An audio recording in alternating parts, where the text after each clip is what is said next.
What if, in Shit Hit the Fan, you could scout areas miles from you without putting yourself or your team at risk?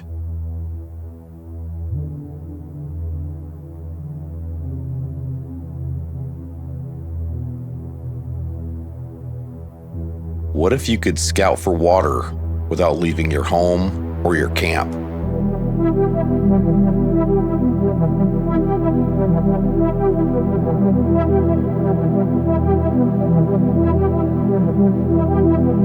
What if you could conduct recons of remote camps and compounds and never get within range of the enemy's rifle while doing it?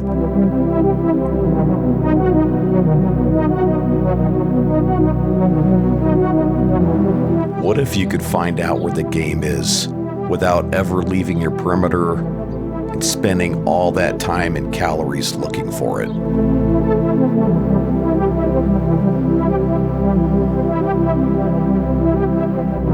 What if, with the press of a few buttons, you can surveil a pre-planned and pre-programmed route?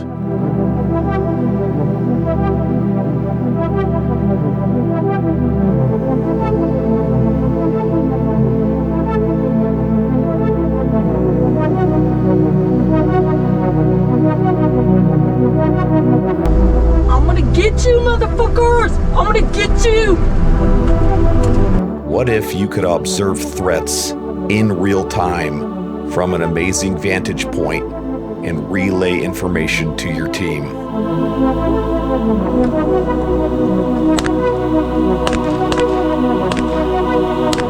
Drones have forever altered the Shit Hit the Fan game. Let's talk about it.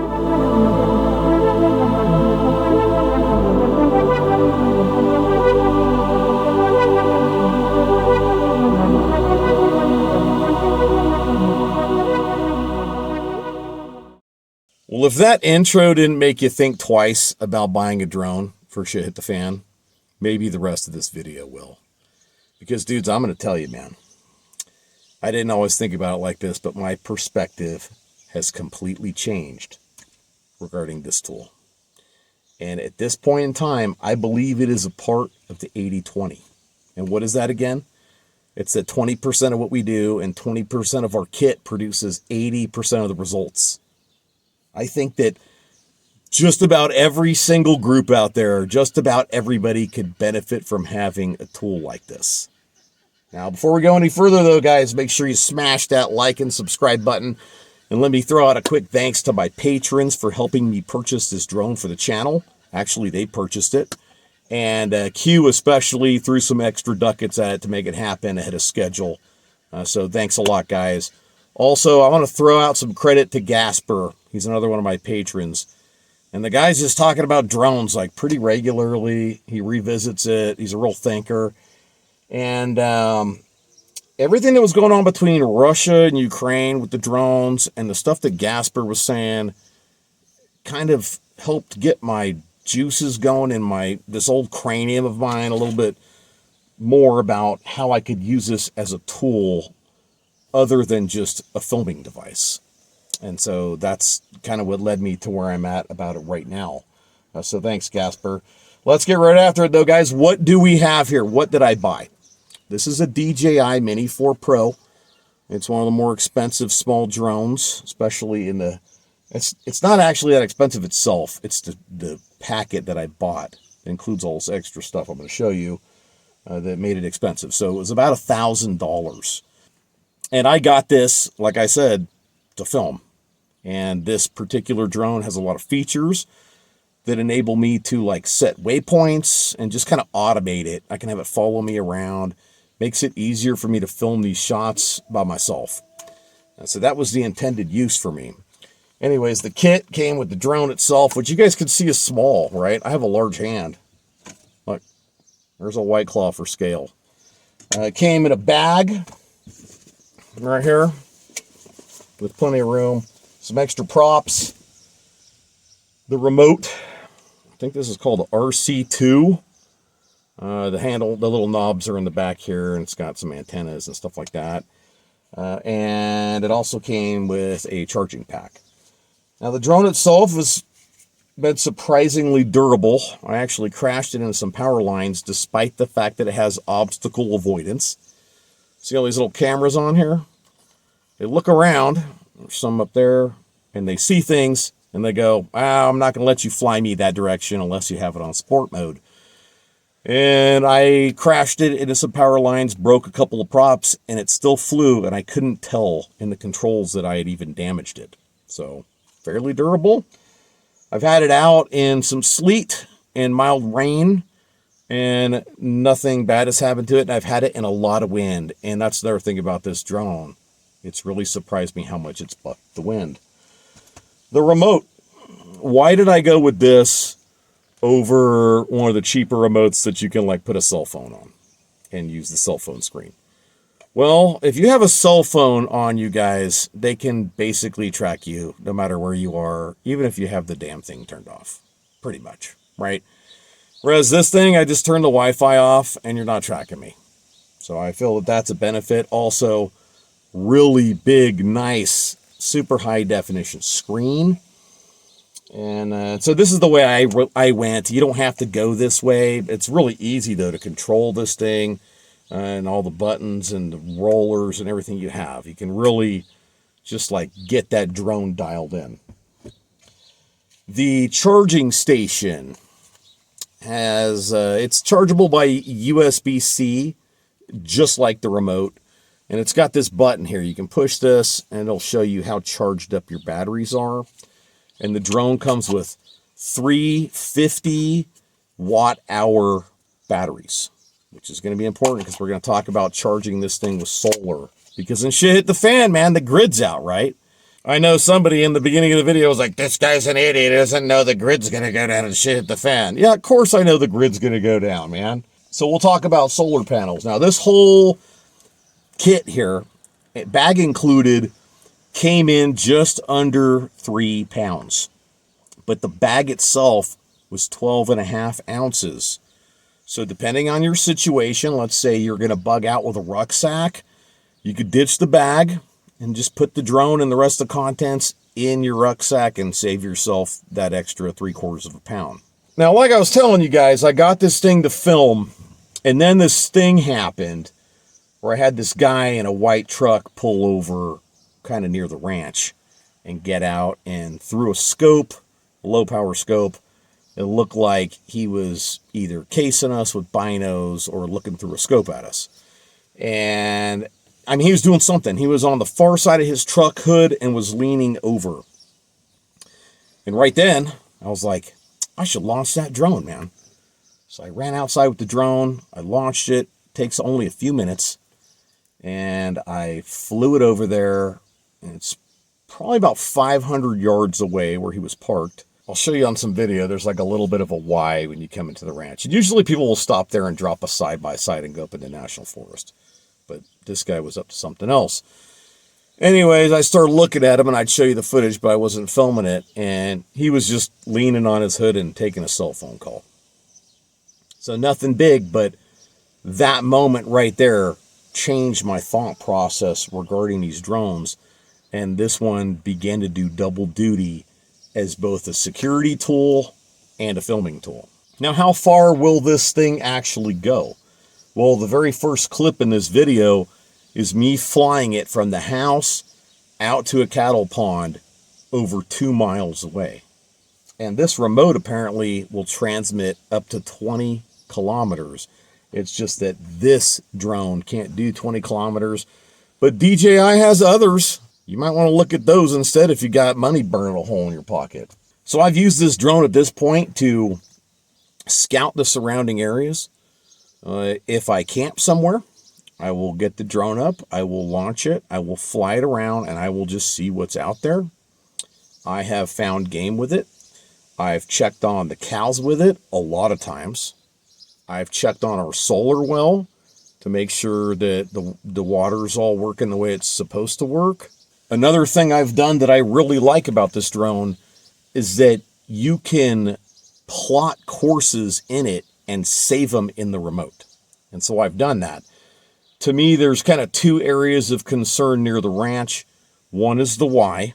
And so that's what I did. I created a saved route on the remote. And if I feel the need to, if I see a vehicle parked over there and it looks like something odd's kind of going on, because I'm not trying to, invade someone's privacy. But I can run out of the house. I can launch that drone. I can just hit the button and send it on its way. And I don't even need to control it, guys. It's going to fly around. It's going to point exactly where I want it to point. I can just watch the screen. I have another group of waypoints set, and you watched that in the intro to this video of the gravel pit area. There's some high ground there. It's obviously a location of tactical importance to the ranch if the SHTF does go down. And so I can easily launch the drone and get up there and take a look at that before I decide to beat feet up that way. Who do you have to have this tool fit in for you, for your SHTF preps? And I'm going to tell you guys, I think it's going to fit in for a lot of people. Let's say your plan is to shelter in place. You could get out there and launch this drone morning and night, because that's the thing, right? 50 watt hour batteries, a 100 watt solar panel will charge 2 of these in perfect conditions in 1 hour. So really you're looking at charging one of these things in about 2 hours. It's never really perfect conditions, right? Probably be like an hour and 20 minutes with 100 watt. But not hard to keep these things charged up. And so if you're sheltered in place and you put this drone on like a security route with specific waypoints to just check the area around you every morning and every afternoon, for example, you can be watching it and just get on the comms and tell your shooter on the roof of the house, like 9 o'clock, 400 yards, man. For groups of people that are planning on bugging out, this is a no-brainer when it comes to weight. A little less than 2.25 pounds without this bag. But even with the bag, 3 pounds, man, throw it in your vehicle, boom, you're off. Let's say you're humping it out of the city with a number of friends. Well, someone's going to have to bear the weight, or you're going to have to split the weight up, right? And someone out there is going to be like, I can carry 15 more rounds of 12 gauge and with 3 pounds. Yeah, you could, but this thing is going to keep you from needing 15 extra rounds of 12 gauge. It's probably going to keep you from needing 30 extra rounds of 12 gauge if you utilize it correctly. Lone wolves, let's talk about them real quick, because man, dedicating yourself to 2.25 pounds of additional gear, that's big, right? That's really big. Not to mention you have to have the ability to charge it. I'm going to talk about solar panels in a minute. But here's the thing. It's a force multiplier too, though. It's a real force multiplier for you, man. You can be sitting in some remote, well-camouflaged camp that's deep in some shitty spot that nobody wants to walk, and you can launch that drone, patrol your perimeter, or go look at things of interest, right? Sounds you've heard, you go look for it, and you can do it from a distance, and nobody needs to know you're there. You're not burning up your calories. You're not burning up your time. You're not burning up your boots and your clothing, and you're not risking life and limb to get your own eyes on a possible problem. Flight time. My experience has been that I'm getting anywhere between like 22 to 27, 28 minutes. I haven't timed it. It depends on conditions, though. How fast am I flying the drone? Am I recording with it at the same time? What's the wind like? And that kind of stuff. You need to be aware of how audible these drones are. Like, how loud are they? Because you can certainly hear them more than you can see them. I will say that at about 100 yards, you're not really going to hear it, especially with like ambient noises, like you get wind blowing the trees, whatever it's going to be, birds chirping and shit like that.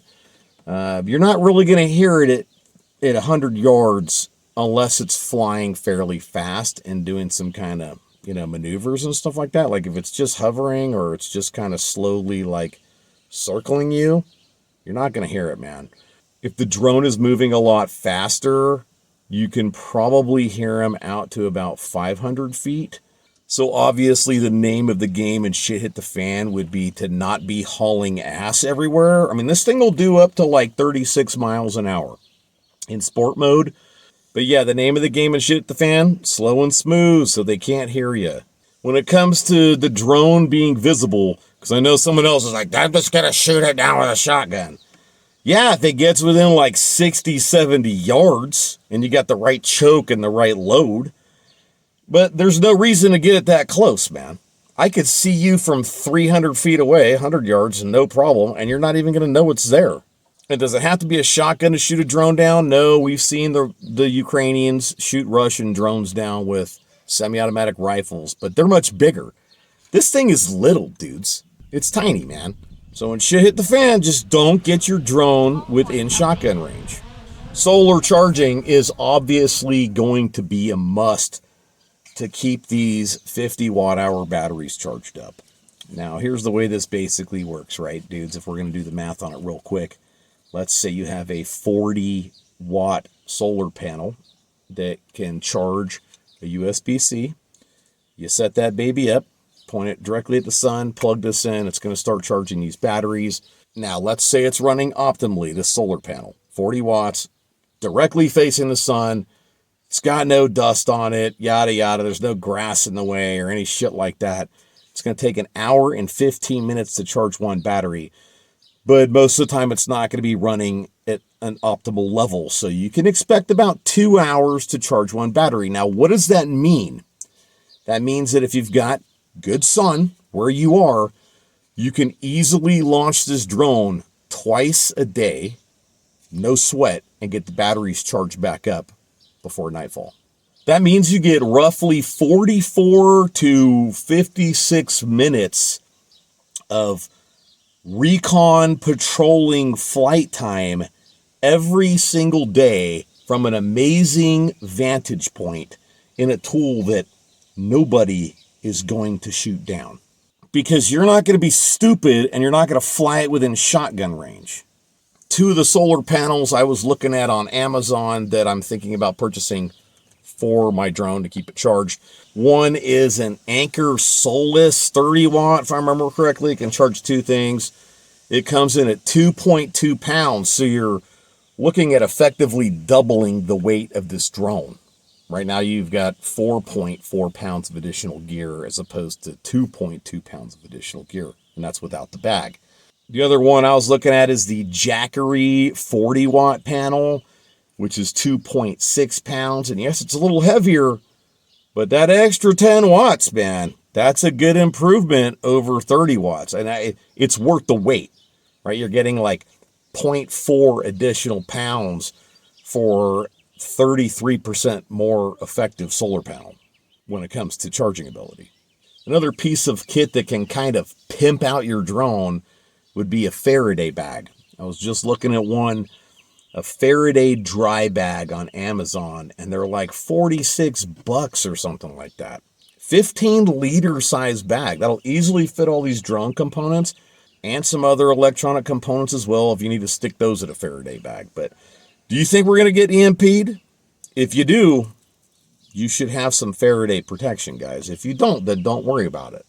I'm going to cover night flying real quick, dudes. I tried it at 3 different light levels, and I'll tell you, it just wasn't awesome. I mean, if the sun is truly down, you can't see shit in this thing. Now, there might be some kind of night mode that I haven't figured out yet.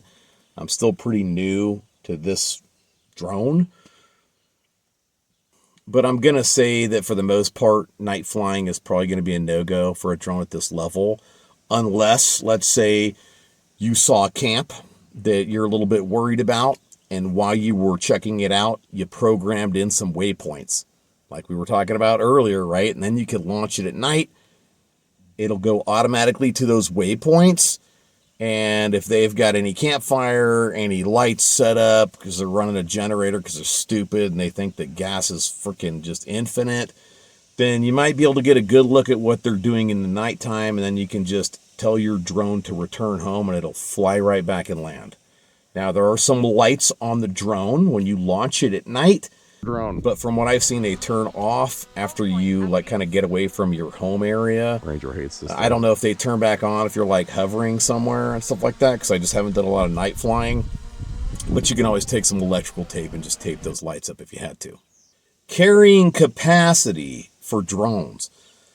You know, the ones in Ukraine are like dropping frag grenades on Russians and shit, and like mortar shells. Are we going to see that in Shit Hit the Fan in America? Like maybe, but probably not for most of us that have drones, right? And so what's the carrying capacity of this little guy? I've heard it's a pound, which is like 3 dozen 5.56 rounds, depending on grain weights of the bullets. Like, I guess hypothetically speaking, you could throw a handful of 5.56 in a Ziploc baggie and tie it to this thing and go fly it to your buddy up in the fighting position on top of the hill trying to keep the bad guys away. But I think a more realistic use of this drone when it comes to delivering anything would be delivering a letter. Let's say that you have some allies and they know you have a drone and you guys don't feel safe using comms and you're back to using pretty much medieval methods of communication with the exception of this drone. You can always write out a handwritten letter, tape it to the drone, fly it over there, land it, let someone take it off, they can put a letter back on it, and you can fly it home. Last but certainly not least, what happens if you fly this drone over someone's camp and they see it? You know, and they know it's there and they hear it. And they know that your camp isn't that far away. You have to be careful with these kinds of things. And here's something else to think about. You might want people to hear your drone. You might want them to know you have it. And that you know what they're up to whenever you want to know what they're up to. It could possibly keep people in check, but it could also make you a target. And guys, don't ever fly your drone over and be spying on people that you consider to be your friends, man. Final thoughts. You probably should get yourself one of these. If you've taken care of the basics. If you have all the kits you need to bug out, you have the firearms you need, you have additional gas storage and food storage and water storage and stuff like that, you really probably should get yourself one of these. And a lot of guys are like, oh man, $1,000, man, that's just too much. But if you buy a middle of the road rifle, like actually kind of a cheap one, if you buy kind of a cheap rifle and you put a middle of the road scope on it and a middle of the road sling and you buy some middle of the road magazines and shit, by the time you're all done, you're in that over $1,000. And do you need another rifle? Like you probably don't, right? The one you got right now is going to work just fine. So I strongly consider you think about this. I'm going to wrap it right there, guys. Make sure you like the video, share it with somebody that needs to get a drone for Shit Hit the Fan. Subscribe to the channel. Pimps, check out my Patreon, link in the description. We have this awesome Signal group chat, and there's the chat on Patreon as well, but the Signal one's really lit, man. A lot of great guys on there that know a lot of stuff. And so it's great to have that resource. And also, I have tons of videos that I do for patrons, man. Tons and tons and tons. So come check it out, man. That's it. I'll see you guys in the next video.